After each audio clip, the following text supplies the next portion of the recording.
व्याकरण Saraswati group of education में मैं परिभाग्यश्री आप सभी का हार्दिक स्वागत करती हूँ। विषय हिंदी, कक्षा 9 और आज का जो हमारा गद्य नंबर है 21, जिसका नाम है क्रांतिकारी शेखर का बचपन। तो छात्र, हम लोगों ने पार्ट 1 में इसके बारे में अभ्यास कर लिया है। आज हम देखने वाले हैं पार्ट 2। तो यहाँ पे आगे के लेक्चर के बारे में थोड़ी बहुत मैं बात आपको बता देती हूँ कि अगले लेक्चर में हमने देखा था लेखक यानी कि अज्ञेय जी का परिचय, उसके बाद क्रांतिकारी शेखर का बचपन। तो शेखर के बचपन के 2 प्रसंग इसमें दिखाए गए हैं। सबसे पहले गांधीवादी आंदोलन चल रहा है, असहयोग आंदोलन, जिसमें शेखर है वे जुड़ना चाहते हैं, लेकिन उसके घर में अनुमति नहीं है। इसीलिए वे खिड़की से देखते हैं, कई लोगों की आवाज उसके कानों में गूंजती है और इसका मन पुलकित हो उठता है और वे बोलते हैं, गांधी की बोलबाला दुश्मनों का मुंह हो काला। ऐसी बातें का नारा लगाते हैं। उसके बाद बात आती है कि उसे विदेशी वस्तु एवं किसी भी चीज से, विदेशी चीजों से बहुत ही घृणा थी। इसीलिए उन्होंने विदेशी कपड़ा पहनना छोड़ दिया था। तत्पश्चात उसके पास जो 3-4 देसी कपड़े थे वे पहनते थे और वे बाहर आना जाना उन्होंने बंद कर दिया था, क्योंकि इसके पास इतने सारे पर्याप्त कपड़े नहीं थे। एक दिन की बात है, उसके घर में कोई नहीं था सिवाय उसकी माँ का, किसी सदस्य नहीं थे। उसकी माँ है वे ऊपर के कमरे में बैठी हुई कुछ कार्य कर रही होती है। तत्पश्चात शेखर है सभी सदस्यों के कपड़े इकट्ठे कर लेते हैं और उसका ढेर लगाकर उसे जला लेते हैं और बाद में नाचने लगते हैं, गांधी की बोलबाला दुश्मनों का मुंह हो काला। आग भभूक हुई देखकर उसकी माँ को पता चल जाता है और वे शेखर के गाल लाल कर देती है। इसके बाद यह बात आती है कि शेखर के जो आई होती है, सबसे पहले आई होती है, वे आया बहन वे ईसाई है, लेकिन वे भी ज्यादातर इंग्लिश में बात करती है। इसके पिता का ही यही मन है कि उसके बच्चे हैं वे अंग्रेजी में ही पढ़ाई करें, लेकिन शेखर को अंग्रेजी पढ़ना अच्छा, अंग्रेजी में बातें करना अच्छा नहीं लगता, क्योंकि उनसे विदेशी सभी चीजों से घृणा थी। यहाँ तक हम लोगों ने देखा था। उसके बाद देख रहा है कि उसका जो गुरु है अमेरिकन मिशनरी था, तो उसके बारे में हमें आज अभ्यास करना है। इसके बाद इसके बचपन के कौन कौन से प्रसंग बताए गए हैं इस गद्य में, इसके बारे में हमें अब अभ्यास करना है। तो अब हमें लेखक के बारे में परिचय नहीं लेना है, तुरंत ही जो गद्य की बात आती है उसके आधार पर ही अभ्यास करेंगे। हमारा पहला पॉइंट है गांधी जी के प्रति अपनी श्रद्धा। गांधी जी के प्रति श्रद्धा, इसके आधार पर क्या कहते हैं, इससे पहले हम अंग्रेजी पढ़ाई के बारे में थोड़ी बहुत बात कर लेते हैं। तो वे गुरु के बारे में यहाँ पे शेखर की बात बताई गई है कि जो पढ़ाता चाहे कुछ नहीं था, दिन भर अंग्रेजी की शिक्षा देता रहता था। कौन? तो जो शेखर का गुरु थे वे ऐसे करता था, पढ़ाए जाके कुछ भी नहीं, लेकिन जो कुछ भी ज्ञान देता था वे अंग्रेजी में ही बोला करता था। शेखर ने देखा कि यदि मातृभाषा वह है जो हम सबसे पहले सीखते हैं, तो अब तो अंग्रेजी ही उसकी मातृभाषा है। वे बात ही सही है। क्या बात बताई गई है मातृभाषा के प्रति कि मातृभाषा हमारी वे है जो हम सबसे पहले सीखते हैं। तो यहाँ पे सबसे पहले सीखने वाली शेखर की भाषा कौन हुई? अंग्रेजी। तो क्या अंग्रेजी ही उसकी मातृभाषा है और विदेशी ही उसकी माँ? उसके आत्माभिमान को बहुत सख्त धक्का लगा, जिसे मैं घृणित समझता हूँ, उसे विदेशी को माँ कहने को बाध्य हूँ। उसने उसी दिन से बड़ी लगन से हिंदी पढ़ना आरंभ किया और चेष्टा से अपनी बातचीत में से अंग्रेजी शब्द निकालने लगे, अपनी आदतों में से विदेशी अभ्यासों को दूर करने लगा। ऐसा होता है शेखर के साथ कि उसे ऐसा पता चलता है कि क्या सबसे पहले हम जो भाषा सीखते हैं वे ही हमारी माँ हुई, तो क्या मेरी मातृभाषा अंग्रेजी है? तो वही होती है, लेकिन उसे अंग्रेजी मात्र से घृणा थी, इसीलिए उन्होंने सोचा, उन्होंने तय कर लिया कि मैं कदापि अंग्रेजी को अपनी माँ नहीं समझूंगा। इसलिए उन्होंने बड़ी लगन से हिंदी में पढ़ाई करना शुरू कर दिया और जिसके कारण वे बहुत ही अच्छी हिंदी बोलने लगे और तत्पश्चात उनके व्यवहार में जो कुछ कहीं कहीं अंग्रेजी शब्द आते थे उन्हें निकालकर वे हिंदी में ही बातें करने लगते हैं और अपने हिंदी ज्ञान को प्रमाणित करने के लिए और गांधी के प्रति अपनी श्रद्धा, यहाँ पे हमारा पॉइंट की शुरुआत होती है, गांधी के प्रति अपनी श्रद्धा जिसे व्यक्त करने का और कोई साधन उसे प्राप्त नहीं था, प्रकट करने के लिए उसने एक राष्ट्रीय नाटक लिखना आरंभ किया। अब क्या होता है, उसे सभी जगह अंग्रेजी का ही इस्तेमाल करना होता है, लेकिन अपने पास जो हिंदी का ज्ञान है वे प्रकट करने का और गांधी जी के प्रति श्रद्धा है वे व्यक्त करने का कोई साधन ही नहीं था। इसीलिए उन्होंने राष्ट्रीय नाटक लिखना आरंभ कर दिया। शेखर ने हिंदी में राष्ट्रीय नाटक को लिखने का आरंभ किया।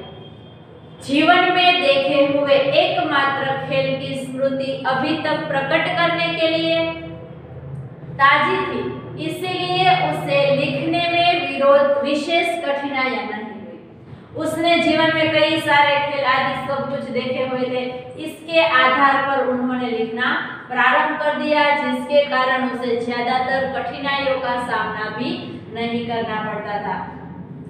प्रस्तावना तो ज्यों की त्यों हथियार, केवल कहीं कहीं कुछ मामूली परिवर्तन करना पड़ा। उसके बाद नाटक आरंभ हुआ। एक स्वाधीन लोकतंत्र भारत का विराट स्वप्न, जिसके राष्ट्रपिता गांधी है और सिद्धि के लिए साधन है अनवरत कताई और बुनाई, विदेशी माल, मनुष्यों का परित्याग और प्रत्येक अवसर पर एक दूसरा गाल आगे कर देना। साथ हरिश्चंद्र का इंद्रलोक आरंभ से हटकर अंत में आ गया था। अपने ऊपर शेखर के प्रतिभा द्वारा सूर्यास्त के सुनहरे टापू की छाप लेकर शेखर के नाटक का अंतिम दृश्य था स्वाधीनता और बाधाहीन भारत, एक स्थूल आकार प्राप्त स्वप्न। कौन सी बातें, किन किन चीजों का यहाँ पे समावेश किया गया था? जो कुछ भी आरंभ हुआ था, स्वाधीन लोकतंत्र, मनुष्य के परिवर्तन, जो कुछ भी बाधाएं आती थी, इन सारी चीजों, गांधी जी का नाटक सत्य हरिश्चंद्र, इसमें इंद्रलोक से लेकर बाद में जब हटकर अंत तक आ जाता है, उसी प्रकार शेखर ने भी अपनी प्रतिभा का आरंभ शुरू किया और जिसके आधार पर उन्होंने वे नाटक लिखा और जिस नाटक के अंत में स्वाधीन और बाधाहीन एक भारत, जो एक स्थूल आकार प्राप्त हुआ स्वप्न, इसके बारे में सारी बातें उन्होंने यहाँ पे हिंदी में लिख डाली थी। नाटक पूरा हो गया। यहाँ तक नाटक उन्होंने अपने परिवर्तन, अपने देखे हुए कोई भी ऐसी बातें होती है जिसके पिता गांधी जी है, सारी बातें इसमें लिख डाली और नाटक को पूर्ण किया। शेखर ने सुंदर देसी स्याही से उसकी प्रतिलिपि तैयार की। सुंदर देसी स्याही, उसकी प्रतिलिपि तैयार की और क्या किया, और उसे अपनी पुस्तकों के नीचे छिपा कर रख दिया। क्यों ऐसा किया? बहुत ही अच्छी सुंदर लिपि तैयार की और क्या किया, अपने जो पुस्तकों का ढेर था उसमें उसे छुपा दिया। पहले साहित्यिक प्रयत्नों की गति उसे अभी याद थी, इसलिए उसने अपना यह नाटक, यह अमूल्य रत्न किसी को नहीं दिखाया, सरस्वती को भी नहीं। यह अमूल्य नाटक जो उसने लिखा था वह किसी को भी नहीं दिखाया। वे उसे अमूल्य समझते हैं, वे सब अमूल्य ही है, लेकिन फिर भी वे किसी को दिखाते नहीं है, वैसे का वैसे रख देते हैं। और हर समय जब जहां वह जाते उसके मन में एक ध्वनि गूंजा करती थी, मैं शेखर हूँ, एक अपूर्व नाटक का लेखक चंद्रशेखर। यहाँ पे एक बात आती है, सारा दिन उसके मन में एक ध्वनि गूंजा करती थी। वे कौन सी ध्वनि थी? मैं शेखर हूँ, एक अपूर्व नाटक का लेखक। कौन लेखक है? वे चंद्रशेखर। तो उसी के आधार पर यह ध्वनि उसके मन में गूंजित ही रहती थी और मन में अकेले ही बिना किसी की सहायता से अपने हाथों से उसका निर्माण किया है। और जब उन्होंने यह नाटक राष्ट्रीय भावना के प्रति जो नाटक लिखा है, राष्ट्रीय भावना, राष्ट्रीय नाटक लिखना जब आरंभ किया, किसी की सहायता के बिना अपने आप से खुद नए परिवर्तन से कोई नया ऐसी बातें देखकर सुनकर जिसके आधार पर अनुभव के तौर पर उन्होंने यह जब नाटक लिखा, तब वे उसका उन्होंने खुद ही निर्माण किया है। स्वाधीन बाधाहीन भारत के उस चित्रका में यहाँ पे क्या कहते हैं, कवि लेखक ने बताया है कि शेखर जी ऐसा कहते हैं कि मैंने जो ये नाटक लिखा है स्वाधीन एवं बाधाहीन, स्वाधीन यानी कि जो खुद पे आधारित हो और बाधाहीन जिसमें किसी भी प्रकार का विघ्न न हो, ऐसा भारत का स्वप्न, ऐसा चित्र उन्होंने तैयार किया हुआ है। शेखर के पिता, अब यहाँ पे एक नया पॉइंट शुरू होता है, शेखर को प्रश्न। कौन सा यह ऐसा प्रश्न है जिसके बारे में शेखर को एक प्रश्न पूछा जाता है? शेखर एक बार उसके पिता एक दिन दौरे पर जा रहे थे। शेखर उसके साथ था और बांकीपुर स्टेशन पर सामान रखकर पिता और पुत्र वेटिंग रूम के बाहर टहल रहे थे। शेखर कुछ आगे और पिता उसके पीछे पीछे।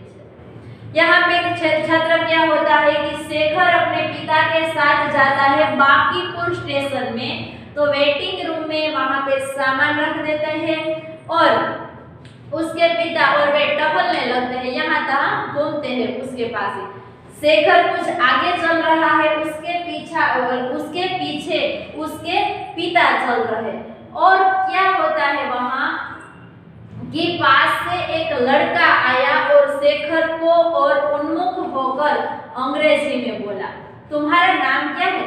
अब अचानक ही एक लड़का शेखर के सामने आ जाता है और उसे प्रश्न करता है, तुम्हारा नाम क्या है? तब शेखर ने सिर से पैर तक उसे देखा। सबसे पहले तो शेखर ने उसे देखा कि लड़का दिखने में कैसा था, तो लड़का एक अच्छा सा सूट पहने था, सिर पर अंग्रेजी टोपी और उसके स्वर में अहंकार था। शायद वह अपने अंग्रेजी ज्ञान का परिचय देना चाहता है। जो लड़का शेखर से अंग्रेजी में पूछता है तुम्हारा नाम क्या है, शेखर उसे सबसे पहले देखते हैं और उसके बाद उसे पता चलता है उसे सूट पहना हुआ है, अंग्रेजी टोपी पहनी हुई है और बाद में उसे पता चलता है उसको देखकर कि उस लड़के में मन में अहंकार था। क्या अहंकार कि उसे अंग्रेजी आती है, वे दिखाना चाहता था, इसीलिए ऐसा भाव शेखर को प्रतीत होता है। शेखर को प्रश्न बुरा और अपमानजनक लगा। वैसे तो यह प्रश्न बुरा और अपमानजनक है ही नहीं, सिर्फ ऐसा ही पूछा है तुम्हारा नाम क्या है, लेकिन इस बात में बुरा और अपमानजनक क्या है, तो इस प्रश्न अंग्रेजी में पूछा गया है, इसीलिए क्योंकि शेखर को अंग्रेजी के प्रति क्या थी, घृणा थी, इसीलिए उसे यह प्रश्न है वे अच्छा नहीं लगता है और वे कुछ भी उत्तर नहीं देते हैं। और उसके बाद कुछ इसलिए भी नहीं दिया कि पीछे पिता थे और पिता की उपस्थिति में बात करने में झिझकता था। वे लड़का प्रश्न पूछता है लेकिन शेखर उसका कोई जवाब नहीं देते हैं। क्यों नहीं देता? पहली बात यह कि शायद उसे अच्छा नहीं लगा, यही है, और उसके बाद यह कि उसके पिता उसके साथ है, इसीलिए वो झिझकता है प्रश्न का उत्तर देने में, इसीलिए वे उत्तर नहीं देता है। उस लड़के ने समझ लिया कि उसका सामना करने वाला कोई नहीं, वह लड़का शायद अंग्रेजी जानता ही नहीं। अब वे लड़के को कैसा लगा कि शेखर को अंग्रेजी आता ही नहीं है, इसीलिए वे लड़का बोलने लगा। उसने तनिक और रोब में कहा और वे अभिमान में आ गए और वो इंग्लिश में बोला। क्या बोला? My name is, do you go to school? वे लड़का अब इंग्लिश में बोलता है कि तेरा नाम है, तुम स्कूल में पढ़ते हो? ऐसी बात वे लड़का है वे शेखर से कहते हैं। उसके मन में यह शेखर के पिता वहां न होते तो वह प्रश्न का उत्तर चाहे न देता, हिंदी में कुछ उत्तर अवश्य दे देता। वे लड़का बार बार एक ही बात दोहरा रहा है। अगर शेखर के पिता उसके साथ नहीं होते तो शेखर उसे अंग्रेजी में नहीं शायद हिंदी में ही उसे उत्तर तो अवश्य दे देता, लेकिन शेखर कुछ भी बोलता नहीं है। शेखर के पिता उसके मन में यह संदेश उठ भी रहा था कि यह लड़का शायद कोई पाठ दोहरा रहा है। अंग्रेजी उतनी जानता नहीं, पर उनमें घृणा से उस लड़के की ओर देखा, उत्तर कोई नहीं।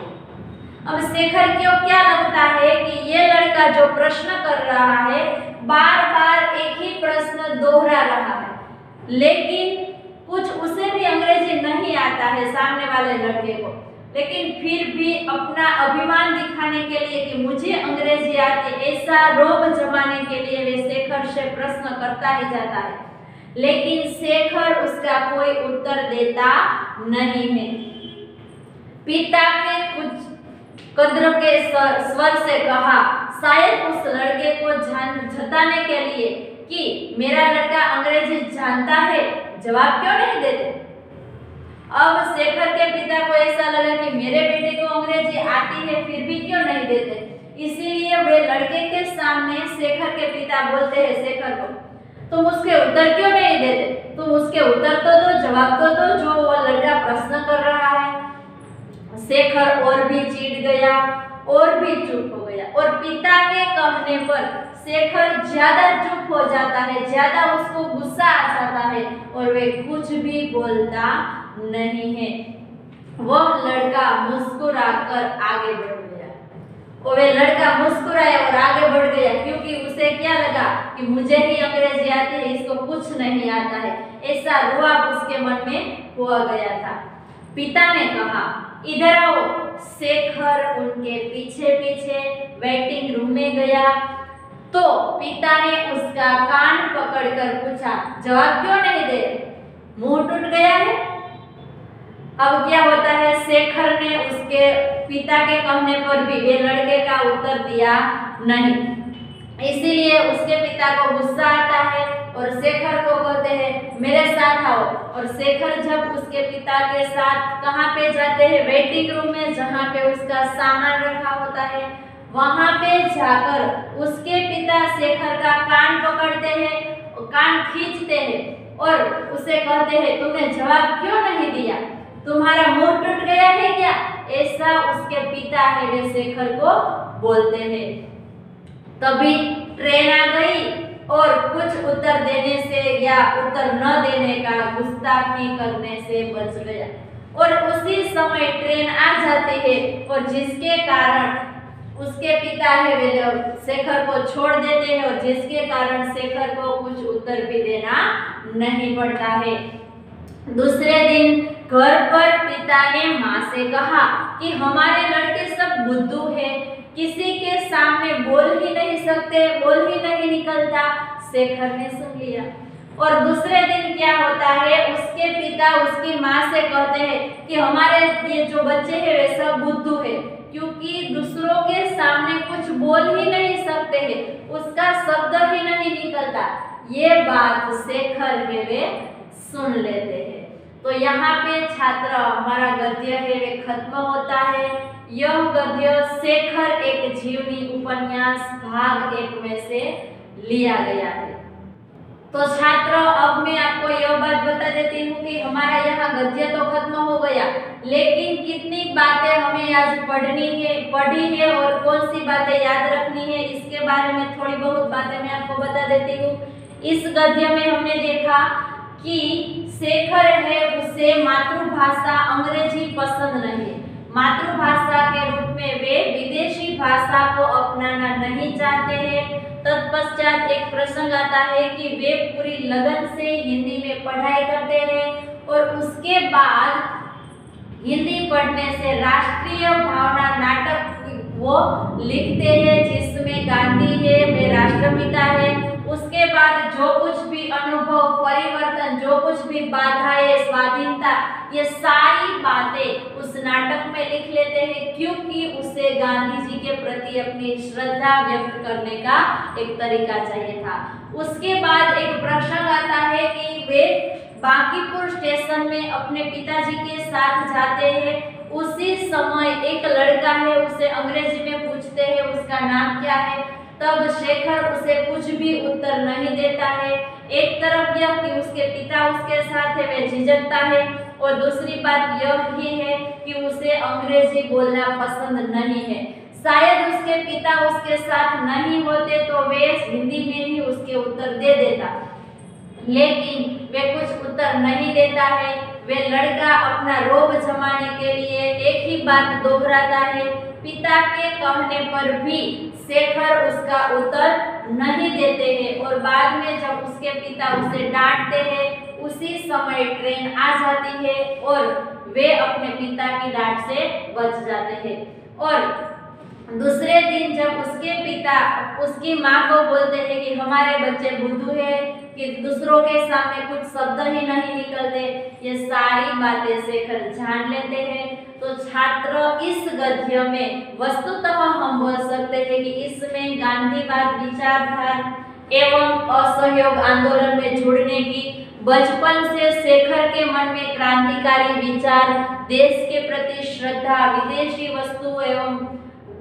वस्तु प्रति घृणा, ये सारी बातें इस गद्य में बताई गई है। तो यहाँ पे छात्र हमारा यह गद्य खत्म होता है और यह बात आपको याद रखनी है कि यह शेखर एक जीवनी उपन्यास पहला भाग में से लिया गया है।